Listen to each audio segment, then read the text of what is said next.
Hi everyone, welcome back to the channel. So कैसे हो आप लोग? आई होप सब बढ़िया होंगे। सो आज मैं अपना टैक्सेशन का कॉपी दिखाने वाला हूँ। सो आर यू रेडी? तो मैंने दोनों दिखाऊंगा, मैं इनकम टैक्स लॉ का भी, जीएसटी का भी। वैसे कुछ ज़्यादा कुछ दिखाने लायक नहीं है, लेकिन फिर भी चलो, मैंने जब कॉपी मंगाई तो मैं तुम्हें दिखाता हूँ मैंने क्या क्या बनाया था। पिछली बार मेरा उतना कुछ रिवीजन वगैरह नहीं कर गया था एग्ज़ाम के टाइम पर, तो उतना मैं बना ही नहीं पाया। सिलेबस तो ठीक ठाक कर लिया था पास होने लायक। मेरे टोटल मार्क्स तो तुम्हें पता ही है 38 थे।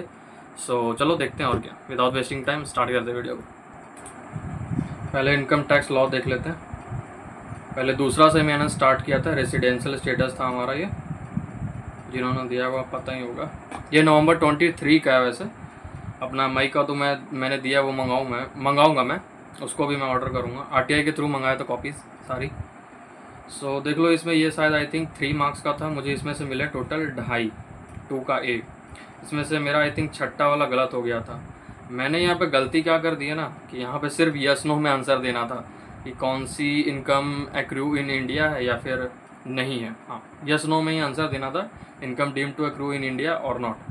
तो मैंने तो पूरा एक्सप्लेनेशन ही लिख दिया आगे भी। चलो कोई बात नहीं, इसमें मैंने लिखा तो, क्योंकि यार कोई भरोसा नहीं भाई इनका यार। मतलब देखो, क्वेश्चन में ये नहीं था कि रीज़न बताना है, लेकिन फिर भी मैंने लिख दिया। चलो थोड़ा बहुत लिख ही देते, 1-2 लाइन ही। तो इसमें लास्ट वाला आई थिंक नो, देखो नो लिख कर मैंने, मतलब आंसर नो है, काट के यस कर दिया। गिफ्ट के प्रोविजन थे, अभी तो मुझे उतना कुछ याद नहीं है।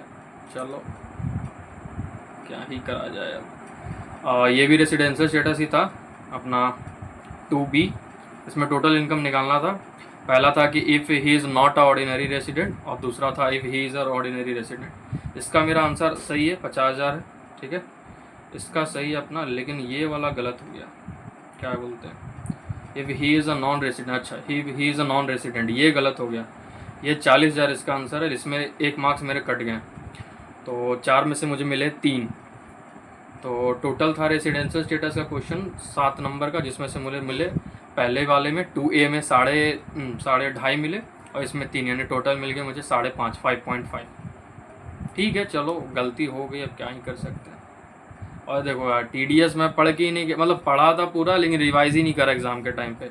तो फिर भी चलो, जहाँ तक दिमाग चला मैंने कुछ बनाया यहाँ पे, पहला वाला दूसरा वाला, तो 1 नंबर मिल गया। चलो यार, इसलिए बोलता हूँ कुछ भी अगर दिमाग में आ रहा है ना तो लिख डालो, कुछ भी। डिडक्शन तक भी लिख देते हैं। मतलब मेरे दोस्तों की भी मैंने कॉपियाँ देखी मैंने, तो जो पहला क्वेश्चन होता है उनसे पूरा बना नहीं, तो उनमें जो डिडक्शन होती है ना, वो डिडक्शन उन्होंने लिख दिया, उसके भी मार्क्स मिले, 2-3 नंबर मिल जाते हैं। फिर आ जाओ कैपिटल गेन। मेरा कुछ ही चैप्टर ठीक ठाक था, जैसे IFOS था बढ़िया मेरा पढ़ा हुआ। कैपिटल गेन था। सैलरी पिछली बार ही मेरा पूरा लूज था, और सैलरी का क्वेश्चन भी बहुत खतरनाक था यार। मतलब जो पढ़े होंगे उनको थोड़ी लगेगा, लेकिन मेरे लिए बड़ा अजीब था। सैलरी पढ़ा था लेकिन फिर भी नहीं बना पाया। कैपिटल गेन देखो यहाँ पे मैंने बनाया, इसमें भी मैंने 54F की एग्जाम्शन की गलती कर दी यहाँ पर। प्रोपोर्शनेट बेसिस पे एग्जाम्शन मिलती है 54F में, लेकिन मैंने यहाँ लिस्ट ऑफ द फॉलोइंग वाला लगा दिया। मतलब क्या यार, दिमाग मेरा काम ही नहीं कर रहा वहाँ पर भी। तो फिर भी चलो, इसमें मुझे 1 ही मार्क्स मिला है 4 में, क्योंकि यहाँ पे इनकम भी निकालनी थी एग्जाम्शन के बाद। मतलब 2 चीज़ें थी, मैंने 1 किया, उसमें से भी मेरा सिर्फ आई थिंक ये गलत, ये सही है 6,67,000। बाकी ये मेरा लॉन्ग टर्म कैपिटल गेन भी गलत, क्योंकि ये एग्जाम्शन ही मेरी गलत हो गई 54F वाली। क्या ही करा जाए, हटाओ। अब आ जाओ 3 में, 3 का C। इसमें था IFOS से पूरा क्वेश्चन था कि कौन सी इनकम कहाँ पर टैक्सेबल होती है। जैसे डिविडेंड इनकम पता ही है भाई तुम लोग को IFOS में, एडवांस मनी फॉरफिटेड भी IFOS में है ना। इसमें से मुझे 4 में से 4 मिले थे, देखो 4 में से 4, 3C टोटल 4 में से 4। बस इसके अलावा आगे मैं बना ही नहीं पाया। यही आई थिंक यही 3B था सैलरी का क्वेश्चन, ये स्टार्ट कर ही रहा था, ख़त्म हो गया। बस इनकम टैक्स में मैंने इतना ही बनाया।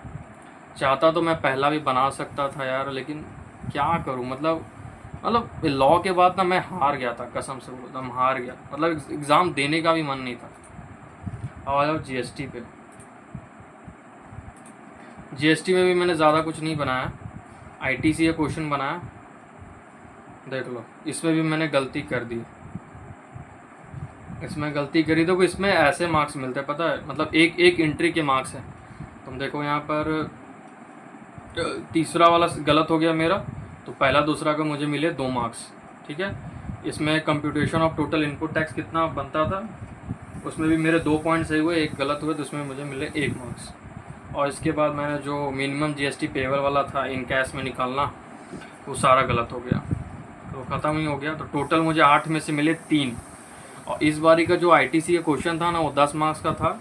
मैं मतलब मेरे पता है क्या है ना यार, मैं पढ़ लेता हूँ, सब कुछ कर लेता हूँ, प्रैक्टिस सब कुछ कर लेता हूँ, लेकिन एग्ज़ाम में जाकर गड़बड़ कर देता हूँ। इस बार का आईटीसी मैंने इतना हड़बड़ी में बनाया ना, बहुत जल्दी बनाया, मतलब लास्ट के 40 मिनट्स में मैंने बनाया है। तुम लोगों ने अगर मेरा एग्ज़ाम एक्सपीरियंस वीडियो नहीं देखा तो देख लो जाकर, आई बटन में भी लिंक दे दूँगा और डिस्क्रिप्शन में भी उसका लिंक दे दूँगा मैं, उसमें मैंने बताया है। तो मतलब जीएसटी बहुत लास्ट मोमेंट में बनाया, तो पता है इसमें भी बहुत गलतियाँ कर दी मैंने। जहाँ तक मैच किया है कि मुझे तो लगता है इस बार 3 भी नहीं मिलेंगे 10 में से, जबकि आता था भाई, सब आते थे अपने को। बाद में घर आके देख रहा हूँ क्वेश्चन में क्या रही, ये था। तुम लोग यार, मेरा तो एडमिट कार्ड भी छूट गया था टैक्स के दिन यार, उसका अलग ही दिमाग ख़राब हो गया था स्टार्टिंग में, क्या बोलूँ। फिर देखो यहाँ पर था, हाँ, फिर था वैल्यू ऑफ सप्लाई से क्वेश्चन। इसमें भी कुछ समझ में नहीं आ रहा था अपने को, तो लास्ट मोमेंट पे जो बुझाया मैंने किया है, उसमें मुझे मिल गया 1 मार्क्स, मुझे मिल गया 1। सारे पॉइंट्स गलत है, बाकी 2 पॉइंट गलत है, तो आधा मार्क्स मिल गया। फिर था सप्लाई से क्वेश्चन, सप्लाई चैप्टर से क्वेश्चन था, तो इसमें से मुझे आई थिंक फुल मार्क्स मिले होंगे 6B में, हाँ 4 में से 4 मिल गए थे। ईजी थे ये सारे, तो जितना थ्योरी बन सकता था अपने से बनाया मैंने यार। और 8A ये भी आई थिंक आईटीसी का क्वेश्चन था, लेकिन क्या करूं, लास्ट में पेपर ही छीना गया, मतलब छीन गया। फिर भी 0.5 इसमें इन्होंने दे दिया, और लिख सकता था इसमें, लेकिन टाइम ही ख़त्म हो गया। पिछली बार के क्या ना, मैंने एमसीक्यू पे भी बहुत ज़्यादा ध्यान दिया था, मतलब टाइम दिया था। एमसीक्यू भी बहुत कैलकुलेशन बेस्ड थी, मतलब आसान नहीं थे। तो मेरे एमसीक्यू में आई थिंक 19 नंबर थे, और बाकी थ्योरी में इन दोनों को मिलाकर 19 नंबर थे, तो टोटल 38 नंबर ऐसे हुए। तो यही था भाई अपना, क्या बोलूँ, टैक्स का पेपर। इस बार ही इनकम टैक्स में बहुत कुछ लिखा है, मतलब सारा बनाया, मतलब 35 मार्क्स का पूरा अटेम्प्ट किया है, और 15 का एमसीक्यू पूरा अटेम्प्ट किया है। और लेकिन वो 35 वाले में भी पता है बहुत जगह पे गलतियाँ कर दी है यार, गलतियाँ बहुत होती हैं भाई, मेरे से खासकर छोटी छोटी, जबकि कॉन्सेप्ट आता है ना, अच्छे से पढ़ा है, प्रैक्टिस किया है, सब किया है। तुम भी ये ध्यान रखो यार, मतलब तुम अभी प्रिपेयर कर रहोगे जैन के लिए या फिर सितंबर के लिए ना, तो बहुत ध्यान रखो, मतलब छोटी छोटी जो गलतियाँ होती हैं ना, माइंड को थोड़ा रिलैक्स करके ही बनाया करो। अब लेकिन वो भी होता है कि जल्दी जल्दी बनाना होता ही है, 3 घंटे के पेपर में अब हम आराम से तो बना नहीं सकते, आराम से बनाने बैठे तो होगा ही नहीं अटैम्प्ट। 100 का तो मैं तो यही कहता हूँ, 100 का अटैम्प्ट करो। इस बार का भी मेरा टारगेट था कि 100 का करके आऊँगा मैं, और 90 करके आया है मैंने टैक्स में। लेकिन 90 का क्या फ़ायदा यार, जीएसटी में इतना ज़्यादा किया ना गलती, कि मुझे तो लगता है 35 मतलब 25 का बनाया मैंने थ्योरी में, डिस्क्रिप्टिव में, तो मुझे तो लगता है 25 में से 10 भी मुश्किल बन रहा है। क्या फ़ायदा ऐसा बनाने का, जो बना भी रहे हो तो गलत बन रहा है। तो ध्यान रखने का है ना, मेरी तरह इतनी गलतियाँ मत करो छोटी छोटी, यही छोटी छोटी गलतियाँ ही अपना अटेम्प्ट लगाती हैं। फिर बहुत दुख होता है यार कि जब सब कुछ कर लिया फिर भी अटेम्प्ट लग गया। और मेरे साथ पता नहीं इस बार शायद यही होगा, अगर लगता है मेरा अटेम्प्ट तो मई वाला जो मैंने अभी पेपर दिया है, तो यही होगा रीज़न कि मैंने आता सब कुछ था, लेकिन एग्ज़ाम में जाकर गड़बड़ कर दिया सब। तो चलो नेक्स्ट टाइम मैं दिखाता हूँ अकाउंट्स का, कॉस्टिंग का भी दिखाता हूँ मैं। अकाउंट्स मैंने बहुत अच्छा खासा बनाया था, अकाउंट में भी बहुत गलतियाँ पहले भी थी, इस बार भी की है तो मैं बताऊँगा उसमें भी कि मिस्टेक्स तुम्हें क्या क्या अवॉइड करने हैं। एकदम मस्ट है अवॉइड करना, नहीं करोगी तो भाई नंबर बहुत कटेंगे। देखा ना तुमने, छोटी छोटी गलतियाँ पे भी बहुत मार्क्स काट लिए जाते हैं भाई साहब, पूरे नहीं, फुल बहुत जल्दी कम मिलते हैं।